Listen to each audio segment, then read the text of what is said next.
Hi, welcome to Discovering Exodus. I am Kristen Tschida, and we are in chapter 15 today.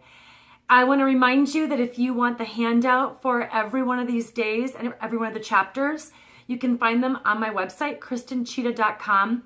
Go to the devotional page, and they are right there. And you can download them.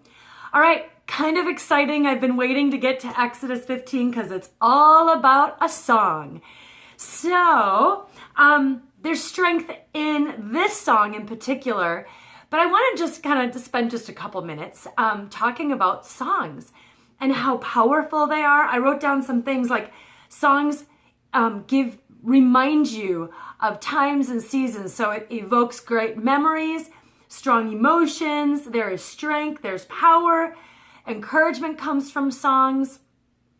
I don't know about you, but did you ever have a song you put on like your playlist that when you had a breakup with a boyfriend or you had a fight with somebody that it just played over and over and over? It was like your song that got you through either one of those things or maybe even a whole season. I could just go through like different seasons of my life and tell you all the different songs that just spoke to me. And also, and I just wrote down another little note in my journal, that there's playlists that we have. We have different playlists for what we do. So when I'm running, I'm not going to probably listen to the Bethel radio because I want something that's going to pump me up. When I'm sitting here in my office, when I'm working, or it's also my prayer room. So when I'm having time with the Lord, just being in that secret place, I'm not going to listen to the same music that I listen to when I run. So there are songs, as you probably well know. How many of you have you're in the car? I love 80s music. So if I'm driving and I'll just put on an 80s radio station, and I know every word to every song. It's like, what? Haven't heard that song in how many years? And yet all of that is in me. And if it's something, well, a lot of the songs, I can remember if they were significant things. I can remember, like I jump back into being 15 or 13 or 18, and I can relive. There's a song that I still cannot listen to that was on the radio when I was pregnant with, my daughter is 30 years old, or 31. It was on the radio all the time when, it was one of the top 5 songs, so they played it over and over and over when I was pregnant with her. And I was really, really sick when I was pregnant, so I threw up all the time. I still cannot listen to that song because I get kind of like queasy and sick to my stomach. So songs are very, very powerful. And it's just fun to even just talk about the songs. I'm trying to think if there's anything else that I wanted to. The other one I wanted to mention was Sunday school songs. When my kids were growing up and we had little cassette tapes, I would play Sunday school songs. Last Sunday we're sitting in church and our pastor, who is in the middle of a message, and all of a sudden he kind of goes, little ADD, goes into, the song about potentiality, and he starts singing this little Sunday school song, and I was like back being a young mommy with my little ones in the living room or wherever we were, and I had this picture in my head of what that was like. So songs are very, very powerful. And I think that could even be why we see in Exodus 15, we see the song, it's called the Song of Moses and Miriam.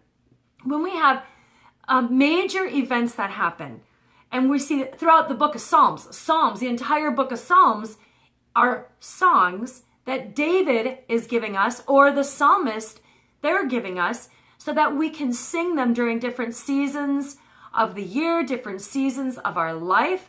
And this song is a song to celebrate in Exodus 15, the deliverance of God's people and the way that he moved on their behalf.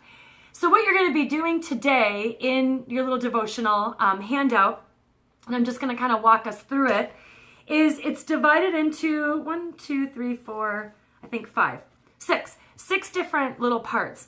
So the beginning is called the prelude, and that's verse 1 that says, I will sing to the Lord, for he's highly exalted, both horse and rider he has hurled into the sea.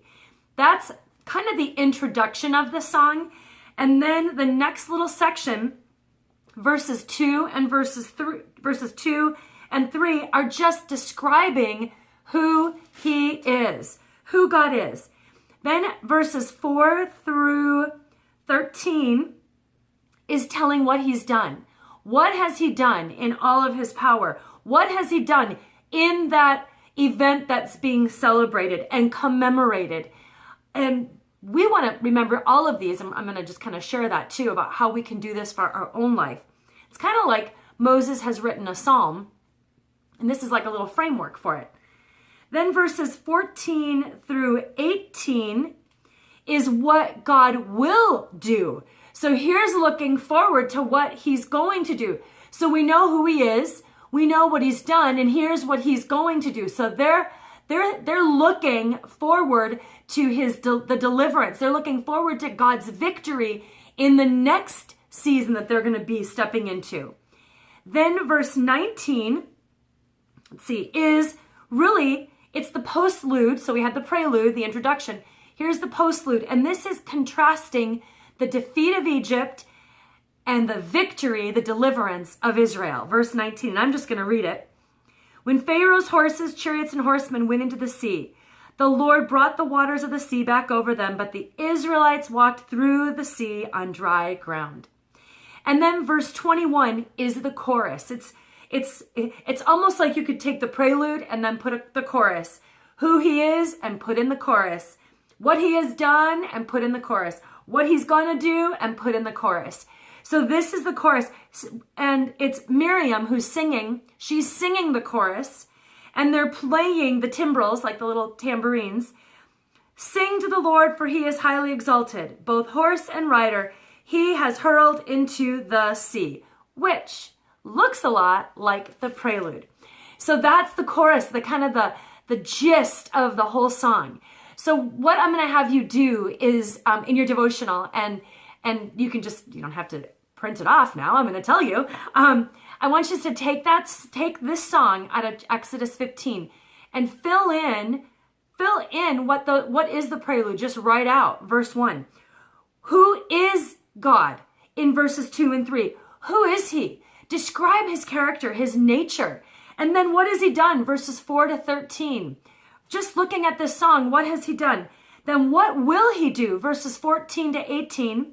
And then that postlude contrasting the defeat of Egypt and the deliverance of Israel. And then the last bit is that chorus. Just write out verse 21.